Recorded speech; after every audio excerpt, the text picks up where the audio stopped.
जी। तो हम लोग ये जो C S S special exam 2023 है, इसके अंदर यूनिपोलर, बाइपोलर और multipolar new direction of the world, इसके ऊपर हम लोग आउटलाइन बनाएंगे। और मैं नहीं बनाऊंगा, आप मेरे साथ मिलके बनाएंगे। मैं आपको थोड़ा सा एक्सप्लेन कर देता हूँ। उसके बाद जितने भी हमारे क्लास के पार्टिसिपेंट्स हैं, 14-15, वो सारे वन बाय वन जो है वो अपने अपने आइडियाज पेश करेंगे। मैं उनको लिखूंगा विदाउट एनी क्रिटिसिज्म और एनीथिंग। और उसके बाद फिर हम लोग जो है वो उसको आगे जाके अरेंज करेंगे आउटलाइन के फॉर्म में। ठीक है जी। अच्छा, पोलर का वर्ड जो है ये निकला है पोल से। पोल आपने देखा होगा, फुटबॉल में भी होते हैं। कितने पोल होते हैं? 2 पोल होते हैं। हर टीम अपने पोल की तरफ जाने की कोशिश करती है। तो पोल हम कहते हैं किसी ग्रुप को, किसी ऐसे अरेंजमेंट को जिसके अंदर कुछ लोग जमा हो जाएं। ठीक है। अब यूनिपोलर का मतलब है कि एक ही पोल है दुनिया के अंदर। बाइपोलर का मतलब है 2 पोल हैं दुनिया के अंदर। और मल्टीपोलर का क्या मतलब हुआ? कई पोल हैं दुनिया के अंदर। कौन सी दुनिया के अंदर? अपनी हमारी पॉलिटिकल दुनिया के अंदर, इससे रिलेटेड बात हो रही है। ठीक है। हर दौर के अंदर एक सुपर पावर होती है। किसी दौर में ये सुपर पावर उस्मानियों की थी, ओटोमन एम्पायर। उसके बाद ये सुपर पावर बन गई जनाब डच की, या मेरे ख्याल में पोर्टुगीज की। उसके बाद फिर डच की बन गई। डच के बाद इंग्लिश की बनी। इंग्लिश के बाद अमेरिकन की, यूएस की बनी। तो हर दौर के अंदर एक ऐसी पावर होती है जो बाकी पावर्स को ओवर पावर करने की कोशिश करती है। उसका हुक्म चलता है, उसकी करेंसी चलती है, और उसके कानून चलते हैं। जैसे अभी इसराइल पैलेस्टाइन का इशू है, तो इसके ऊपर पूरी दुनिया अमेरिका के स्टांस के साथ खड़ी है, क्योंकि वो सुपर पावर है। ठीक है। अब होता यह है कि जब एक पावर से दूसरी पावर चेंज हो रही होती है, तो दरमियान में एक कंपटीशन आ जाता है, या तो किसी 2 नई पावर्स का, या एक पुरानी पावर और एक नई पावर का। तो 1945 में भी यही हुआ। दूसरी जंग अजीम जब जीती, तो उसमें यूएस जो था वो मेन कह लें कि विनर था। और उसके साथ बाकी और मुल्क थे, जिसके अंदर रशियन, सोवियत यूनियन थी, यूके था, और फ्रांस था। अब यूके और फ्रांस ने तो कहा कि चलो ठीक है, तुम विनर हो। यूएसएसआर ने कहा कि नहीं, मैं भी एक पावर हूँ। तो मुकाबला पड़ गया यूएस वर्सेस यूएसएसआर का। यूएसएसआर क्या है? मॉडर्न डे रशिया प्लस 15-16 और कंट्रीज। ठीक है। तो ये एक ही मुल्क होता था, उसका नाम होता था यूनाइटेड सोशलिस्ट सोवियत रशियन, या इस तरह कुछ था। तो यूएस अपनी एक आइडियोलॉजी बेचता था कैपिटलिज्म की, ये अपनी एक आइडियोलॉजी बेचते थे कम्युनिज्म की। कैपिटलिज्म के अंदर ये होता है कि हर आदमी को बिजनेस करने का इख्तियार होता है, प्रॉपर्टी रखने का इख्तियार होता है। कम्युनिज्म के अंदर गवर्नमेंट के पास सारे इख्तियार होते हैं कि वो बिजनेस कर सकती है, वो अपनी प्रॉपर्टी रख सकती है, आम आदमी के पास इख्तियार नहीं। तो इन दोनों ने कोशिश की 1947 से लेकर 1991 तक, कि इनमें से कोई एक जो है वो सुपर पावर बन जाए और दूसरी तबाह हो जाए। इसके अंदर जो है यूएस कामयाब हुआ, और उसने यूएसएसआर को तबाह कर दिया। और यूएसएसआर टूट कर 16 हिस्सों में बट गई। एक रशिया, और बाकी यूक्रेन, बेलारस, और अजरबैजान, और किर्गिस्तान, और वगैरह वगैरह। ठीक है। 1947 से 1991 तक हमारे बड़ों ने जो आंख खोली है, हमारे वालिदैन ने, उस वक्त ये 2 पावर्स थी जिनका आपस में मुकाबला चल रहा था। आधी दुनिया इस तरफ थी और आधी दुनिया उस तरफ थी। तो दुनिया कैसे हुई? बाइपोलर हो गई। लेकिन 1991 के बाद कोई ऐसी बड़ी पावर नहीं रही जिसने यूएस को टक्कर दी हो। चुनाचे 1991 के बाद जो है ये यूनिपोलर हो गया काम। अब यूएस का ही हुक्म चलता था, और मजीद कोई हुक्म नहीं चलता था। ये आज तक यूनिपोलर चल रहा है। अभी हमने रिसेंटली देखा है कि पिछले 8-10 सालों में चाइना ने बहुत ज्यादा सर्च किया है। चाइना बहुत ज्यादा ऊपर आया है। ठीक है। तो एक तो चाइनीज पावर जो है वो ऊपर आने लग गई। दूसरा हमने ये देखा है कि रशिया ने दोबारा से हमला किया यूक्रेन के ऊपर, और अब वो भी एक वर्ल्ड फोरम के ऊपर ऊपर आ रहा है। उसके अलावा हमने देखा कि कुछ छोटे मुल्क छोटा तो नहीं खैर, साइज और रकबे में बहुत बड़ा मुल्क है इंडिया, उसने भी अपना अलहदा पहचान रखने की कोशिश की है कि मैं ना यूएस के साथ हूँगा ना चाइना के साथ हूँगा, मैं खुद पावर हूँ। ठीक है, तो उसने कोशिश की है, लेकिन ये एक दूर की चीज़ है। फिर ब्राज़ील है, और साउथ अफ्रीका है, और बहुत सारे कंट्रीज हैं जिन्होंने अपने आपस में इतिहाद बना लिए हैं, जैसे कि ब्रिक्स का इतिहाद बनाया है, एससीओ का इतिहाद बनाया है, या और इस तरह के इतिहाद बनाए हैं। तो अब ये कोशिश कर रहे हैं कि मल्टीपली जो है ये चलें, इसमें सऊदी अरेबिया भी समवट है, लेकिन जो मेन एक्टर्स हैं वो चाइना, रशिया और यूएस हैं, जो बड़े एक्टर्स हैं। ठीक है, जिनको ज्यादा जो है वो अ, अ, मतलब चांस है कि वो वर्ल्ड पावर बन सकते। ठीक है, तो अब जो शायर है हमारा पेपर बनाने वाला, वो ये कहता है कि दुनिया की नई डायरेक्शन किस तरफ होगी। क्या वो यूनिपोलर होगी, क्या वो बाइपोलर होगी, क्या वो मल्टीपोलर होगी। ठीक है, आप इसके बारे में बात करें। ठीक है, अब उसने एक बहुत बड़ी जिम्मेदारी आपके ऊपर डाल दी है कि जिस चीज़ का ना यूएस को पता है, ना चाइना को पता है, ना रशिया को पता है, ना सर अवैस को पता है, और ना एफपीएससी के पेपर चेक करने वाले को पता है कि अगले 20 सालों में कौन सी पावर होगी, यूनिपोलर पावर्स होंगी, बाइपोलर पावर्स होंगी, या मल्टीपोलर पावर्स होंगी। तो उन्होंने बेचारे मासूम सबा इरशाद पे और वकार अहमद पे और मुस्कान के ऊपर ये बोझ डाल दिया है कि आप बताएं कि क्या होगा। ठीक है, तो ये जनाब ऐसे का तारुफ है। अब इसके अंदर हम लोग क्या करेंगे वो मैं बाद में बताऊंगा। पहले हम जरा बिस्मिल्लाह करते हैं, तैयबा अकरम से राय लेते हैं कि उनके ख्याल में इस ऐसे के अंदर क्या लिखा जा सकता है। रैंडम पॉइंट्स बताएं जो पहले पहले आपके जहन में आ रहे हैं, ब्रेनस्टॉर्मिंग करते हैं। जी तैयबा, अपना माइक ऑन करें।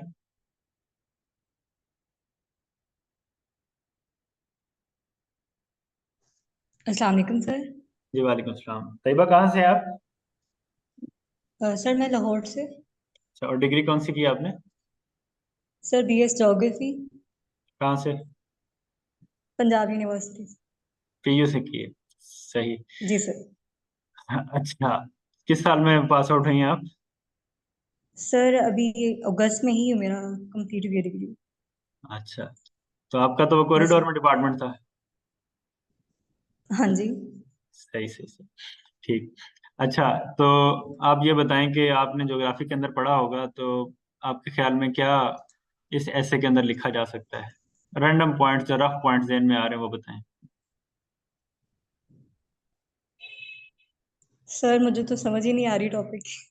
मैंने तो समझाया है।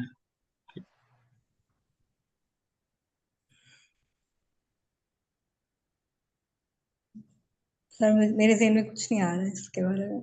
चलें फिर आप बाकियों को सुने, लेकिन बाकी आप पहले हैं इसलिए आपका एक्सक्यूज सुन लेते हैं, लेकिन मुस्कान का नहीं सुनेंगे। जी मुस्कान।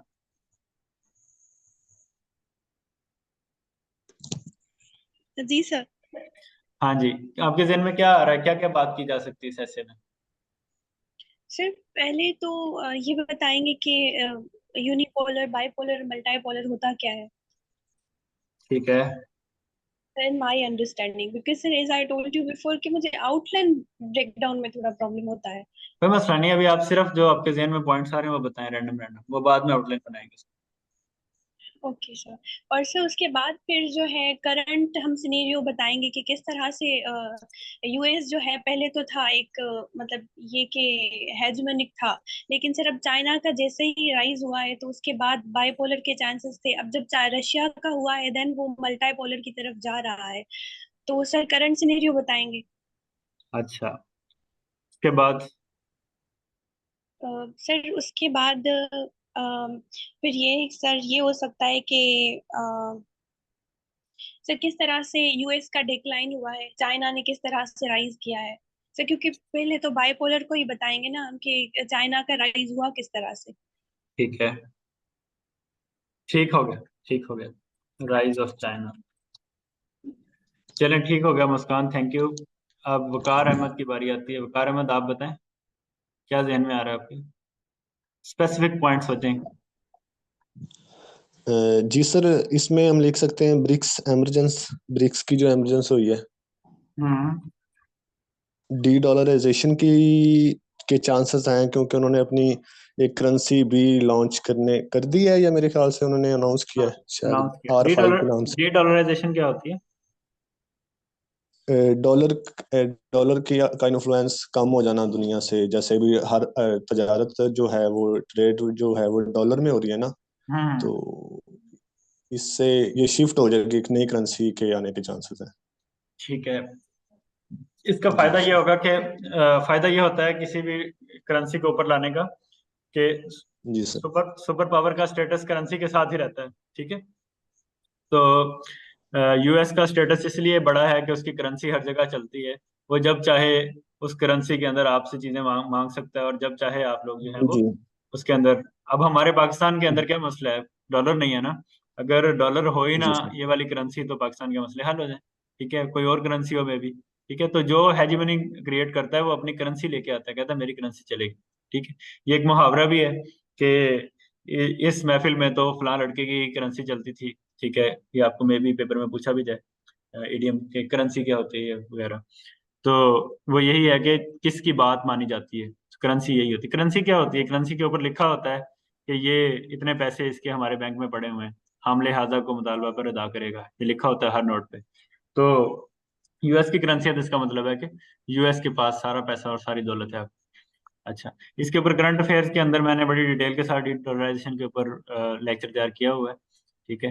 और बाकी है कि आप लोग इसको एक बार जरूर देखिएगा जिनको पता नहीं है कि डॉलराइजेशन क्या है। जी वकार, और क्या ध्यान में आ रहा जी। है आपके? अ, इसके अलावा सर हम लिख सकते हैं कि जो यूएस का इन्फ्लुएंस कम हो रहा है, जैसे दूसरे कंट्रीज पे, जैसे इंडिया पे, अब इंडिया का जो कनाडा के साथ इश्यूज हुए हैं कुछ, तो उन्होंने एक स्टैंड लिया है अपनी तरफ से काफी। हम्म। अ, इंडिया तो कनाडा। ठीक है। चलें, और जी आपने ये सर। देखा कि सऊदी अरेबिया ने यूएस को आंखें दिखाई हैं पिछले साल के, हम तेल की जी जी पैदावार आपके। जी सर। जी सर। जी जी सर बिल्कुल। अच्छा, वो यूएसए वर्सेस, ये भी हमने उसके अंदर जो है वो कवर किया है। लेकिन मसला ये है कि ये टॉपिक ऐसा है जो कि जिनकी करंट अफेयर्स की अच्छी तैयारी है वो कर सकते हैं, बाकी लोगों को करंट अफेयर्स की तैयारी करनी पड़ेगी। तो मे भी तैयबा अकरम या मुस्कान या बाकी लोग सोच रहे होंगे ये क्या बोली जा रहे हैं, पता नहीं किस किस तरह के वर्ड्स बोल रहे हैं। तो टेक्निकली हमें कोई आसान ऐसे चूज करना चाहिए था आज, ताकि सब लोगों का इंटरेस्ट होता। लेकिन बहरहाल सभा से पूछते हैं कि उनके जहन में क्या आ रहा है। सबा इरशाद। जी सर। जी सबा, क्या पॉइंट आपके जहन में आ रहा है? सर एक्चुअली मेरे जहन में ये पॉइंट आ रहा है कि हिस्ट्री में भी ये कहा गया है कि रिवोल्ट होती है जब ज्यादा ओप्रेशन हो जाता है नेशंस पे, तो वो बगावत की तरफ आमादा होती हैं, और छोटी छोटी नेशंस आपस में मिलके जो है ना, मतलब कि बड़ी countries के खिलाफ जो है वो खड़ी हो जाती हैं। हो हम्म। सकता है कि वही साइकिल दोबारा चले और फिर से जो है मल्टीपोलर की तरह चला जाए। जैसे जो है इंडिया, उसने अभी चंद्रयान जो था वो भी लॉन्च किया था। अब हम्म। इंडिया अपनी तरफ से पूरी कोशिश कर रहा है कि वो जो है मतलब कि अपने आप को एक पावर जो है वो दिखाए। इसी तरह से छोटी छोटी कंट्रीज जो है वो इसका मुकाबला करने के लिए इकट्ठी हो सकती हैं।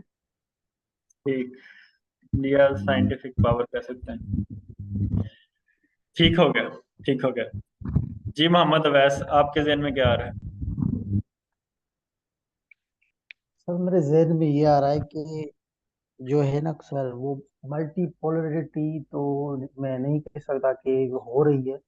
नो डाउट कि जो इमर्जिंग कंट्रीज है वो कोशिश कर रही है कि यूएसए की जो हेजेमनी है उसको जो है खत्म करे, पर ये हिस्टोरिकल कभी खत्म नहीं होनी। अगर यूएसए भी चला जाएगा तो एक और कंट्री आएगा जो यूनिपोलर रहना चाहेगा, अपना जो है ना वो स्ट्रेंथ शो करेगा। ये होप्सियन लॉ है पॉलिटिकल साइंस में, जैसे कहते हैं कि जो वीक होता है वो हमेशा जो ताकतवर होता है उससे सब्जुगेट करता है वीक को।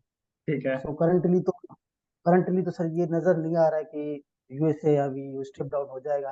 अब तो ये ट्राई कर रहे हैं ब्रिक्स की, जिस तरह ब्रिक्स करंट अफेयर में भी आ रहे हैं, ज्यादातर कोशिश कर रहे हैं कि डिवेल्यू करे डॉलर को, पर डॉलर हमेशा आगे आ रहा है। जो आज की रिपोर्ट है, तो 13 कंट्रीज की जो इकोनॉमी है सिंगल हैंडली डॉलर ने उसे ओवरकम कर दिया है आज की रिपोर्ट में। हम्म।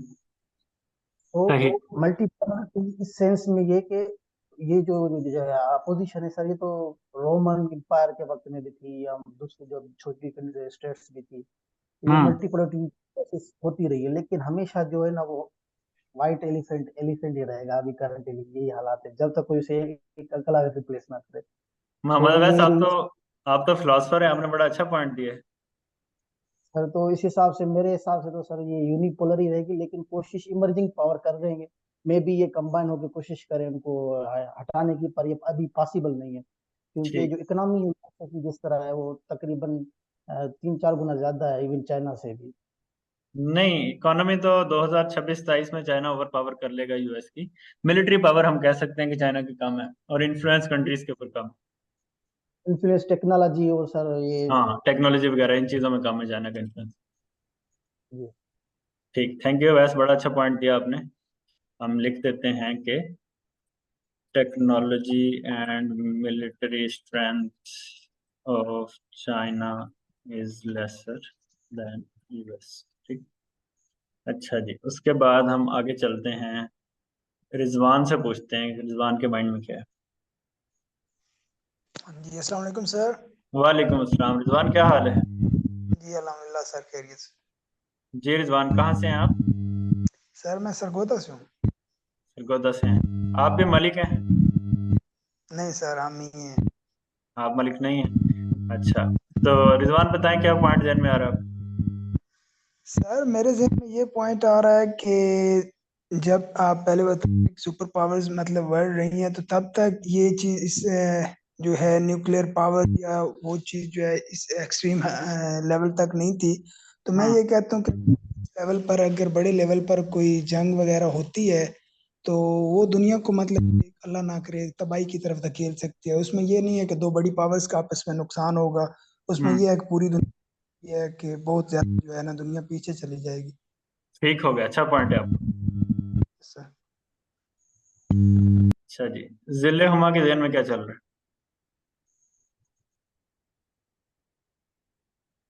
सर मेरे पॉइंट्स भी ऑलमोस्ट इन्हीं पॉइंट्स के साथ ओवरलैप कर रहे हैं। ऑलमोस्ट सबने ये चीजें डिस्कस कर दी हैं। जैसे कि पहले हम स्टार्ट करेंगे यूएस यूनिपोलरिज्म क्या रही है।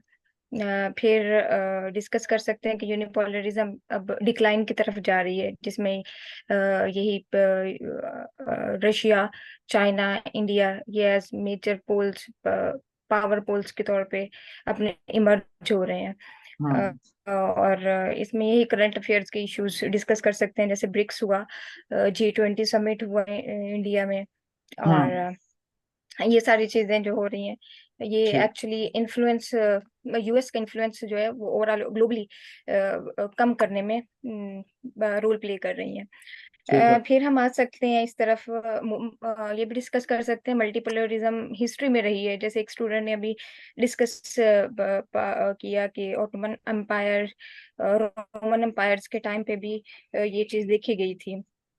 हम्म। और या और फिर हम जा सकते हैं कि अब वर्ड जो है वो ट्रांजिट शिफ्टिंग जो कर रहा है, ये इसका क्या इम्पैक्ट रहेगा। जैसे अभी लास्ट पे एक स्टूडेंट ने कहा कि ये कोई इतना अच्छा भी नहीं है, हमारी वर्ड जो है इंस्टेबिलिटी की तरफ भी जा सकती है। बिल्कुल। इंस्टेबिलिटी पीस, सर ये अच्छा, ऑलमोस्ट चीज है। ठीक हो गया। अच्छा, ये बताएं कि हुमा का क्या मतलब होता है? सर वहाँ सर ये एक मिथ है इसके बारे में कि क्या जिस मिथ है? एक बर्ड है जिसका नाम हुमा है, जो जिसके सर पे बैठ जाए वो बादशाह बन जाता है। तो आप जिले हुमा यानी हुमा का साया हैं आप। ये- सही, चलें आप भी किसी को फिर बादशाह बनाएंगे। सही। ये- ठीक, फराज खालिद के ज़हन में क्या आ रहा है?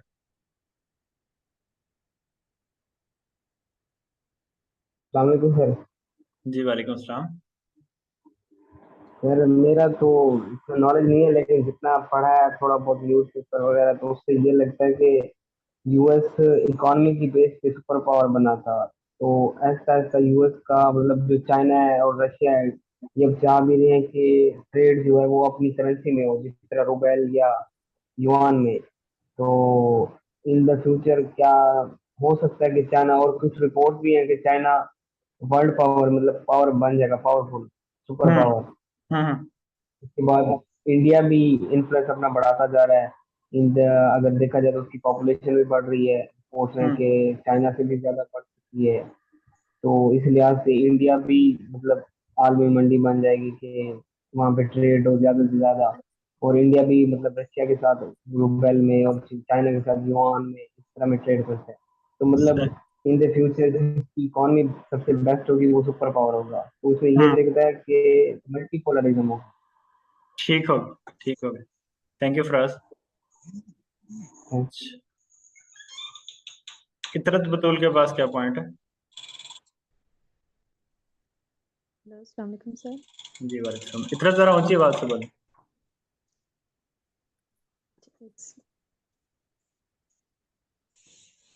हेलो।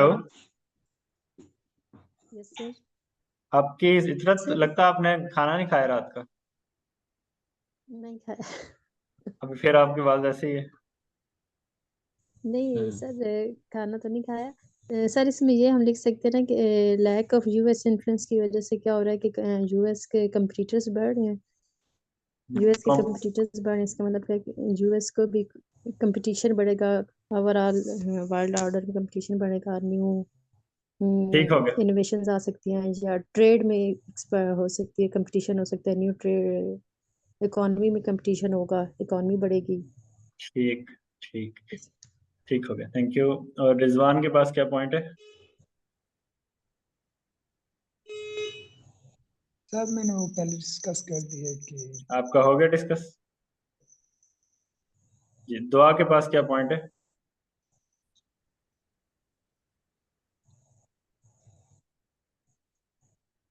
हेलो।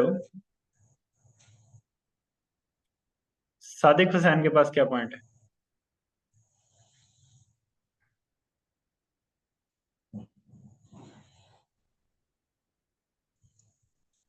और गजाला खान के पास क्या पॉइंट है?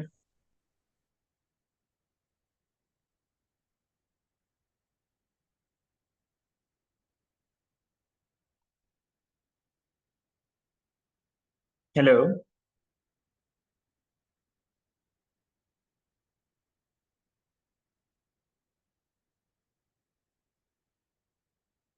जी दुआ क्रैशी अपने आप को अब अनम्यूट करें।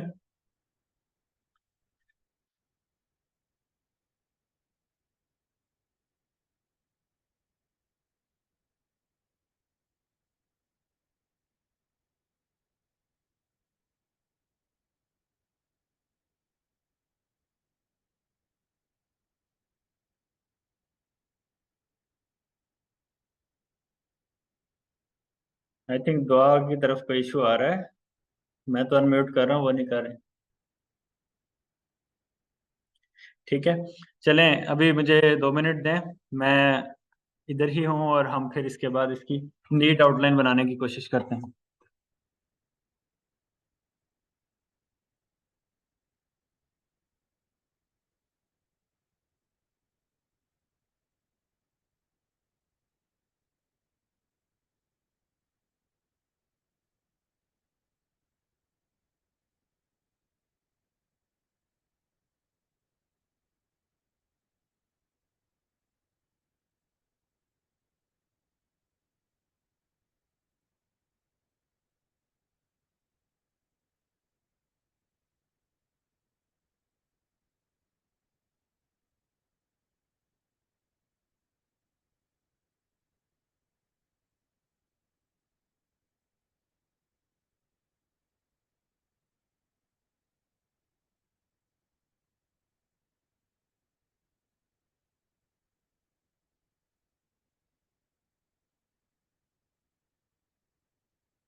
अच्छा जी, हम लोग इसकी अब आउटलाइन बनाना स्टार्ट करते हैं उसी मेथड से जैसे हमने पहले जो है वो किया था। दुआ ने अपना पॉइंट टाइप कर दिया, वो हम लिख लेते हैं। अच्छा, इस सारे चक्कर के अंदर आप लोग एक चीज मिस कर गए। वो चीज ये मिस कर गए कि अगरचे पूछा नहीं था, लेकिन थोड़ा सा हमने ये भी देखना होता है कि हमारे अपने मुल्क का क्या फायदा या नुकसान होगा, किस तरफ फायदा या क्या नुकसान होगा। तो पाकिस्तान का सिनेरियो भी हमने थोड़ा सा देखना होगा। हालांकि पूछा नहीं है, लेकिन थोड़ा सा हम डिस्कस करना होता है। अब इसमें उन्होंने ना हिस्ट्री नहीं पूछी, इसमें उन्होंने फ्यूचर पूछा है, लेकिन जाहिर है हर चीज हिस्ट्री के साथ लिंक्ड होती है, तो हम हिस्टोरिकल बैकग्राउंड की बजाय हम अपने जो अगले पॉइंट्स लिखेंगे उसके अंदर हिस्ट्री यूज कर लेंगे। इस तरह से एग्जामिनर को लगेगा कि हम लोग रेलिवेंट रह रहे हैं, हमने उसकी बात का जवाब दिया है, हालांकि हमने हिस्ट्री भी यूज की होगी। लेकिन अगर आप हिस्टोरिकल बैकग्राउंड का पूरा एक सेक्शन बना दें, फिर शायद जो है वो एग्जामिनर कहे कि इसने जो है वो मेरी बात का जवाब नहीं दिया, जो कि टॉपिक है यूनिपोलर, बाइपोलर और multipolar, the new direction of world. ठीक है, इसकी अब मैं आउटलाइन बनाता हूँ, आप लोग देखिएगा कैसे बनती है आउटलाइन इन्हीं पॉइंट से।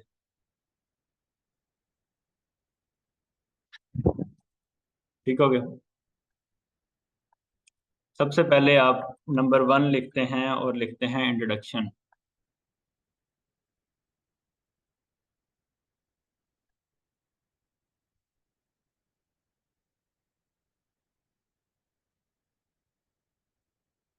और इसके अंदर आपने लिखनी होती है थीसिस स्टेटमेंट।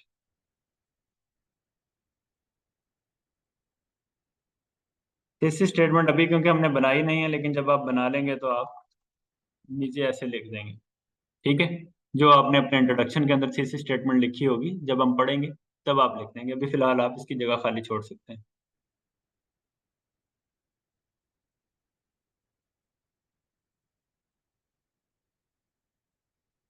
अगला पॉइंट हम लोग करते हैं जनाब, चलें, थीसिस स्टेटमेंट हमें फिलहाल तंग कर रही है तो हम इसको पीछे ले जाएंगे। अगला पॉइंट जो है वो हो जाएगा आपका, सोचते हैं कि क्या होगा।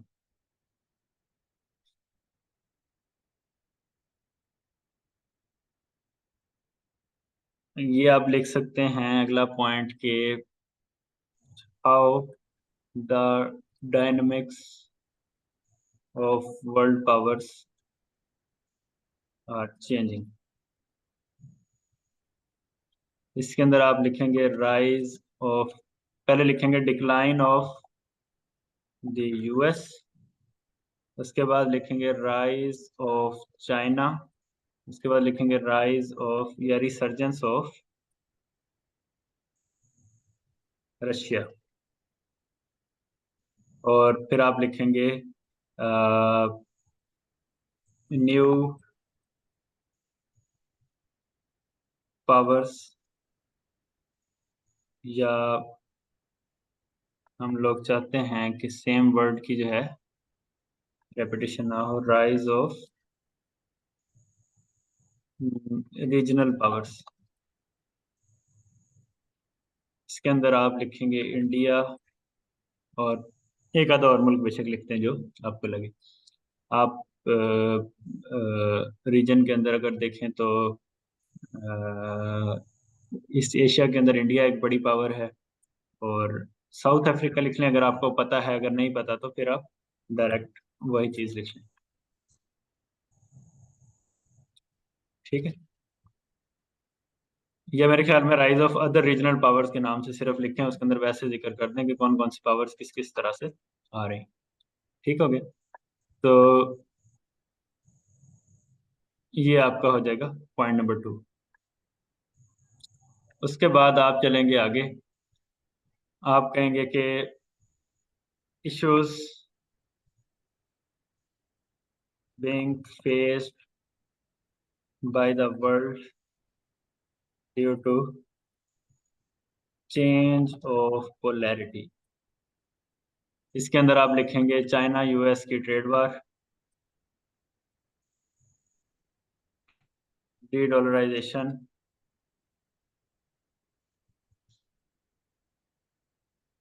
फिर द पॉलिटिक्स ऑफ ऑयल।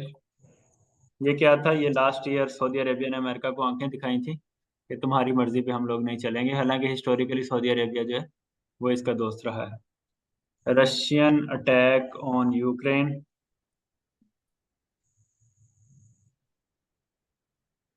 और उसके अलावा और भी आपको ब्रिक्स की बात कर सकते हैं, the recent developments in BRICS, और एंड पे SCO rising regional power organisation. ठीक है, इसमें आप ये भी कर सकते हैं कि चाइनाज इन्फ्लुएंस ऑन, या चाइनाज डेट डिप्लोमेसी कर सकते हैं। कर्जे दे रहा है, पाकिस्तान को भी दे रहा है, पूरी दुनिया में वन बेल्ट वन रोड बना रहा है, फायदे हो रहे नुकसान हो रहे, सारी चीजें आपने लिखनी है। ठीक है, ये सारी चीजें मेंशन करने के बाद आपने चौथे पार्ट के अंदर इवेल्युएशन करनी है ऑफ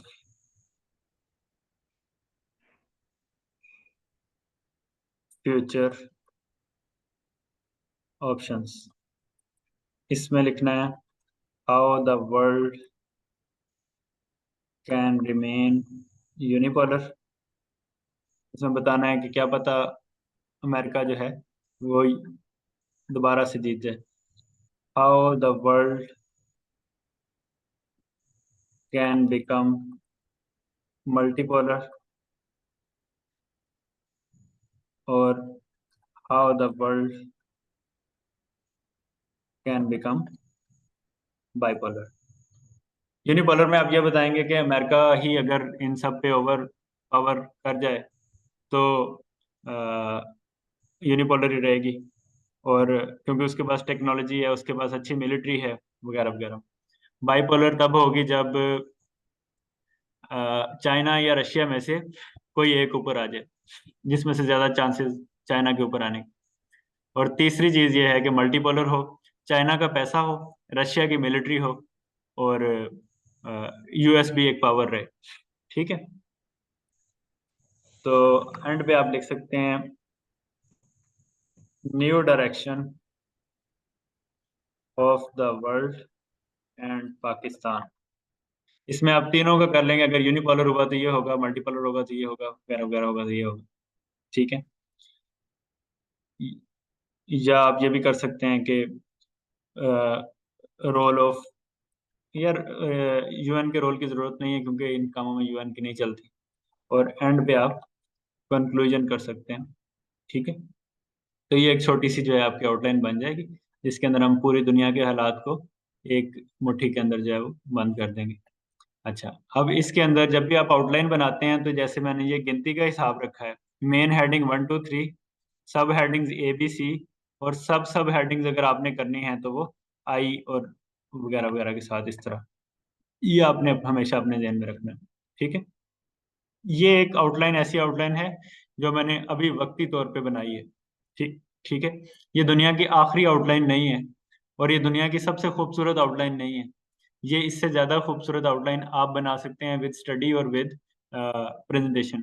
ठीक है, कोशिश ये करनी है कि आउटलाइन के अंदर वर्ड्स रिपीट ना हो, जैसे मैंने ये रिपीट किए हैं। ठीक है, राइज का वर्ड इधर 2 बार रिपीट किया है, इसकी बजाय इसका सिनोनिम आ जाए कोई। ठीक है, फ्रेजेस अच्छे बने, आउटलाइन का ऊपर वाला पार्ट क्वेश्चन भी हो सकता है, फ्रेज भी हो सकता है, नीचे वाला कोशिश करें फ्रेजेस बने, लंबे लंबे जुमले ना आए आउटलाइन के अंदर। ठीक है, और ये आपकी जो है वो आउटलाइन राइटिंग तैयार है। इसमें एक चीज ये है कि जो भी आपने मेन हेडिंग करनी है वो मार्कर के साथ लिखनी है, ताकि एग्जामिनर को पता चले कि इसने जो है वो कुछ लिखा है। ठीक है, ये मैं नीला मार्कर आप यूज कर लें इसके लिए, और जो सब हेडिंग है वो ब्लैक पॉइंटर से कर लें, ताकि एग्जामिनर को सब हेडिंग, ताकि उसे पता चल जाए, और जो दरमियान वाली है वो ब्लैक मार्कर से कर लें बेशक, ताकि कलर की हायरार्कीज बन जाए और पता चल जाए कि ये कलर्स हैं ये किस तरह से चलते हैं। ठीक है, और ये conclusion। ठीक है, ये बीच वाली जो है ये आप ब्लैक को ही बोल्ड कर दें, ताकि पढ़ने वाले को फौरन पता चल जाए कि ये इसकी जो आउटलाइन है ये इस तरह की है। ठीक है, और ये बोल्ड हो जाएगा। कंक्लूजन के एंड पे एक आप जो है वो कंक्लूसिव लाइन लिखेंगे, जिसके अंदर अपने कंक्लूजन के पैराग्राफ की आखिरी लाइन उठा के रखें। ठीक है, ये आउटलाइन वक्ती तौर पे हमने बनाई है, और जो हमारी डिस्कशन हुई है उसकी बेस पे बनाई है। इस आउटलाइन को दिखा के भी आप एग्जामिनर से अच्छे नंबर ले सकते हैं, लेकिन जितना ज़्यादा आप अपनी स्टडी करते जाएंगे, जितना ज़्यादा आपका मुतालिया बढ़ता जाएगा उतना ज़्यादा जो है वो ये वाली आपकी आउटलाइन जो है वो इवॉल्व होती जाएगी, बेहतर होती जाएगी। आउटलाइन के अंदर सबसे मेन काम प्रेजेंटेशन होता है। पढ़ने वाले को फ़ौरन पता चल जाए कौन सी मेन हेडिंग है, नंबरिंग से पता चले, मार्कर से पता चले कौन सी सब हेडिंग है, कौन कौन सी सब हेडिंग है, ठीक है, थीसिस स्टेटमेंट कौन सी है और बाकी चीज़ें कौन सी है। खुली खुली करके आपने लिखनी है, ऐसे नहीं कि तंग तंग करके लिखें, इजी इजी होके खुला खुला लिखना है। 1-1.5 पेज के ऊपर आपकी आउटलाइन आ जाएगी, ठीक है। तो ये हमारी जो है वो सैम्पल आउटलाइन बन गई। अब इसके अंदर मैंने सब हेडिंग कोई नहीं डाली, आप डाल सकते हैं। मिसाल के तौर पे आप कहें इश्यूज रिलेटिंग टू चाइना करें और इसको सब हेडिंग बना दें, चाइना यूएस ट्रेड वॉर। और इसी तरह चाइना की डेट डिप्लोमेसी जो है इसको उठा के आप इधर ले जाएं, ठीक है। तो ये आपका देखें, ये ऊपर मार्कर नीला हो गया, नीचे क्या हुआ, ब्लू, सॉरी नीला मार्कर, नीचे ब्लैक मार्कर और उसके नीचे ब्लू पेन कर लें या ब्लैक पेन कर लें, जैसे आपने करना है अपने पेपर के अंदर, ठीक है। तो ये आपका जो है सब हेडिंग का भी मैंने एग्जांपल दे दी। सबसे मेन काम यही है कि आपकी आउटलाइन जो है वो नज़र आनी चाहिए, उसकी अच्छी प्रेजेंटेशन होनी चाहिए, लंबे लंबे जुमले नहीं होने चाहिए, लंबी लंबी गप्पे नहीं होनी चाहिए, एग्जामिनर को पढ़ते साथ ही पता चल जाए कि ये आउटलाइन, ठीक है। इधर तक अगर आपका कोई क्वेश्चन है तो आप हैंड रेज करें।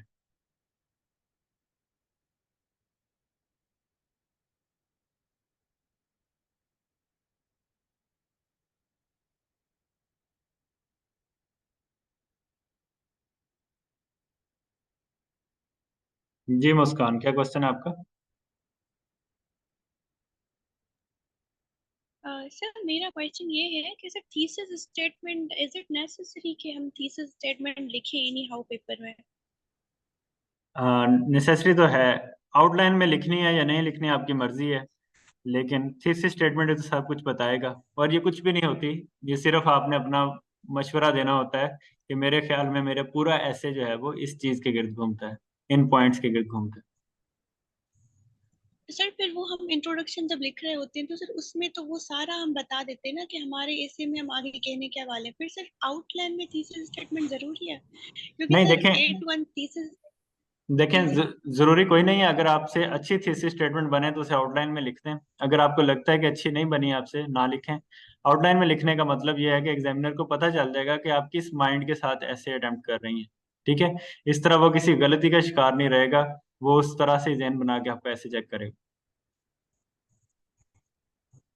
जी सर, लेकिन सर ये डिपेंड करता है ना कि टॉपिक कौन सा है। जैसे सर फ्यूचर ऑफ डेमोक्रेसी पे अगर हमने थीसिस स्टेटमेंट बनाई तो सिंपली लिख दिया future of democracy in Pakistan will be bright, इस तरह से हमने लिख दिया तो सर ये इजी है। लेकिन आजकल जो टॉपिक आ रहे हैं उसमें सर समझ नहीं आ रहा है एट वंस कि हम पूरा ऐसे 2-3 लाइनों में कैसे डिफाइन करें। बस वो जब हम इंट्रोडक्शन करेंगे तब हम कुछ थीसिस स्टेटमेंट्स की प्रैक्टिस करेंगे। और ये जो आपने कहा future of democracy is bright, ये थीसिस स्टेटमेंट नहीं है, इसमें आपको बताना पड़ेगा कि क्यों ब्राइट है, थोड़े से और बिकॉज ऐड करना पड़ेगा साथ।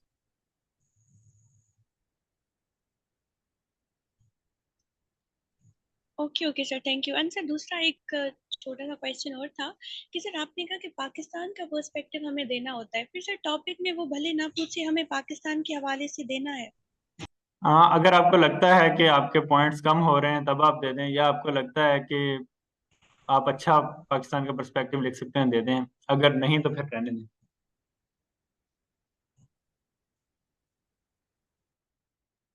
Okay sir, thank you so much. दुआ कह रही हैं कि इसकी थीसिस क्या होगी, वो हम अपना जो है जिस दिन थीसिस स्टेटमेंट पढ़ेंगे उस दिन फिर हम सारी आउटलाइन इसकी थीसिस बनाएंगे मिलके। और किसी का क्वेश्चन हो?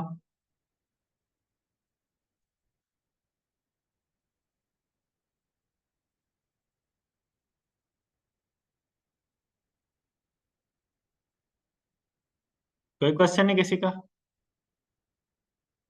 जी वकार अहमद। मैंने सर ये पूछना था कि अगर अभी से कुछ प्रैक्टिस करना चाहें तो कैसे करें, मतलब खुद से फिर करते रहे? हाँ, अभी आज आपने ये बनाना सीख लिया ना, आउटलाइन बनाना। जी सर। तो आप ऐसा करें कि आप जब भी आउटलाइन बनाएं तो उससे अच्छे तरीके से, अच्छी प्रेजेंटेशन के साथ, अच्छी हैंड राइटिंग के साथ लिखकर उसका पीडीएफ बना के अच्छा स्कैन करके वो मुझे ग्रुप में भेजे, मैं बता दूंगा कि आपने अच्छी लिखी है या नहीं लिखी। जी सही है sir, thank you sir, thank you so much. Saba Irshad कर रही है कि नेक्स्ट कौन सी थीम डिस्कस करेंगे। सबा, हर लेक्चर के अंदर तभी हम डिसाइड करते हैं। वैसे मेरा जहन ये है कि हम अगली बार विमेन वाला ऐसे करें, Pakistani women have same chances as man, ये कर लें। क्योंकि आज वाला जो था थोड़ा टफ था, कुछ हमारे स्टूडेंट्स जो थे वो मेरे ख्याल बिगिनर हैं, तो उनको मुश्किल लगा होगा कि बाकी लोग पता नहीं क्या क्या बातें कर रहे हैं। लेकिन विद इन 1 मंथ जो है वो आप भी यही बातें करने लग जाएंगे, कोई मसला नहीं।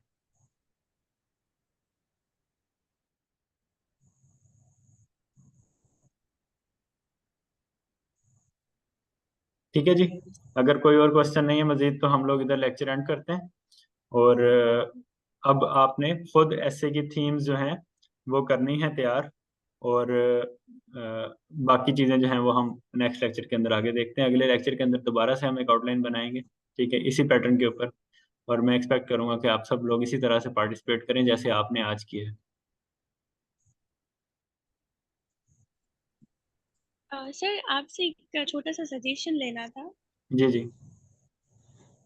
सर असल में मोस्टली मुझे, क्योंकि सर मैंने प्रिपरेशन जो है वो सितंबर की स्टार्टिंग से ही शुरू की थी अपनी प्रिपरेशन। तो सर मोस्टली मेरे मेंटोर्स यही कह रहे हैं कि आप 2025 में अपेयर हो जाए, लेकिन सर मुझे लग रहा है कि ऐसा जैसा कोई मसला है नहीं, क्योंकि सर मेरे 50% सब्जेक्ट्स जो है वो कवर हो गए हैं। एंड आप सर कोर्स में मैंने सारे 30 नवंबर तक सारे कवर कर लेंगे आप? जी सर बिल्कुल सर, मैंने जिस तरह से टाइम टेबल को फॉलो किया है तो 5 दिसंबर तक हो जाएगा इंशाल्लाह। ठीक है, तो आप अपना जहन बनाएं इस अटेम्प्ट का। और आमतौर पे मेंटोर्स का ये कहना कि आप 25 में जाएं, उसकी दो वजूहात होती हैं। उसकी एक वजह तो ये होती है कि नॉर्मली बच्चे सीरियस नहीं होते, और मेंटोर्स को भी पता होता है कि सीरियस नहीं है तो इनसे नहीं हो पाएगा, ऐसे अटेम्प्ट ज़ाया करेंगे। लेकिन अगर आप सीरियस हैं तो आप ज़रूर जाएं। दूसरी चीज़ ये भी होती है कि वो कहते हैं कि 25 तक जाएगा तो अगले साल फिर पढ़ेगा मुझसे। ठीक है, तो आपने अपना खुद देखना है, इसके अंदर कोई आपका दोस्त नहीं है, आपने खुद अपना एनालिसिस तो करना सर है। वो सिंपल ये बता रहे थे कि आप मतलब कर लेंगे इजीली, लेकिन अभी टाइम बिल्कुल थोड़ा है तो आप डिसअपॉइंट हो जाएंगे। लेकिन सर नहीं टाइम तो काफी है, इतने टाइम में हो जाएगा। नहीं, जिसने डिसअपॉइंट होना है वो तो 25 के बाद भी हो जाएगा। असल बात यह है कि आप अपनी एज ज़ाया ना करें, अगर आपकी तैयारी अच्छी है तो आप ज़रूर दें। Okay sir, thank you sir. अगर 30 नवंबर तक कोर्स कवर हो जाता है, फिर दिसंबर का पूरा महीना रिवीजन का होगा, जनवरी का होगा, और फरवरी में भी 25 फरवरी को जाके पेपर हो रहे हैं। तो 3 महीने आपके पास रिवीजन के हो जाएंगे, आप 3 बार कम अज कम कर लेंगी, और उसके अंदर एसेज वगैरह भी लिख सकेंगी नवंबर दिसंबर जनवरी में। ठीक है, तो सर टाइम। वैसे मुझे आपको स्पेशल थैंक्स भी कहना था, बिकॉज से मैंने पर्सनली जैसे ही प्रिपरेशन स्टार्ट की तो मैंने आपकी एक एक वीडियो को फॉलो किया। उसमें आपने पूरा पैटर्न बताया हुआ था कि कौन से सब्जेक्ट में क्या क्या आपको पढ़ना है, किस तरह पढ़ना है, और मैंने उसी तरह से किया। आंसर उस सब ने मेरी बहुत हेल्प की। जी थैंक यू। मेरा तो ये था कि जो स्टूडेंट जो है मुझसे पढ़ नहीं सकता वो भी कम से कम वीडियोस देख के सेल्फ प्रिपरेशन कर सके, इसलिए मैंने बनाई थी। तो जो है, क्या नाम है, मजीद जो है वो आजकल वीडियोस नहीं बना रहा, लेकिन ये है कि बनाऊंगा। आप अपने जो उसके बारे में है वो यूट्यूब पे किसी वीडियो पे कमेंट कर दीजिएगा जो आपको फ़ायदा हुआ है, वो मैं कहीं शेयर कर दूंगा फिर। जी जी सर, श्योर श्योर। ठीक है जी। तैयबा अकरम का क्या क्वेश्चन है?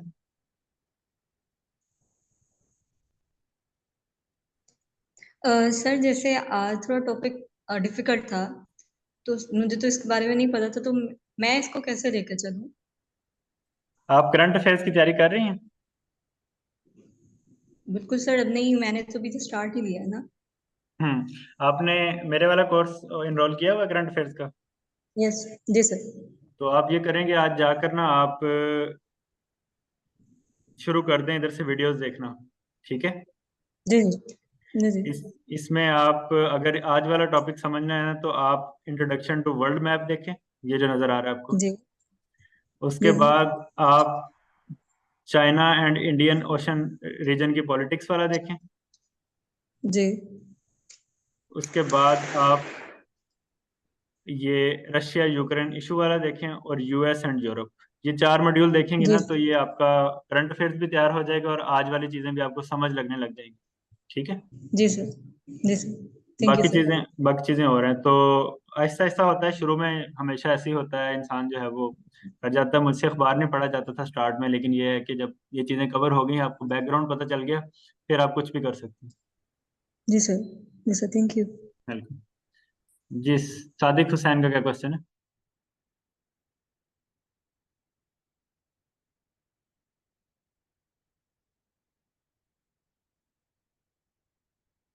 हेलो। अस्सलाम वालेकुम सर। वालेकुम सलाम। सादिक कहाँ से हैं आप? मैं डीजी हूँ सर। जी। सर इधर सिग्नल का मसला है, मैंने लेक्चर आपका मुकम्मल जो है ना वो अटेम्प्ट नहीं कर सका। ठीक है, उसमें लेकिन मसला हम्म यही मसला है कि कल मैं कोशिश करूंगा मुकम्मल, लेकिन मैं ये सोच रहा था कि मैंने 2022 में अटेम्प्ट की थी।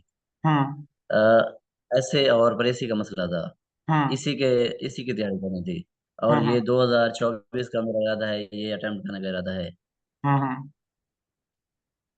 ये जो आज का लेक्चर आपका मिस हुआ है, ये मैं अपलोड कर दूंगा थिंकिफिक पे, तो आप इधर से देख सकते तो सर ये इसी ग्रुप में जो सेंड कर देंगे? हैं। नहीं नहीं, ये थिंकिफिक है ना, ये जो फोरम है आपने ज्वाइन किया हुआ है।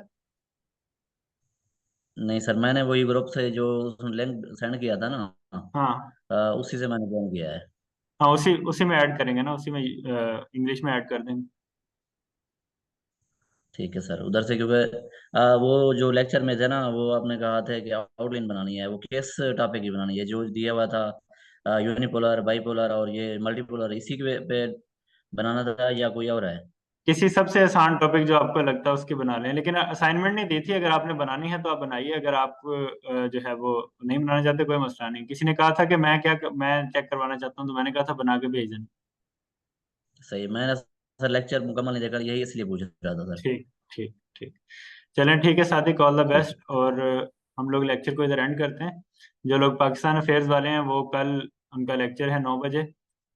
पहले 2 मॉड्यूल जो है वो तैयार करके आइएगा, तो इंशाल्लाह हम लोग जो है वो कल उस पर डिस्कशन करेंगे।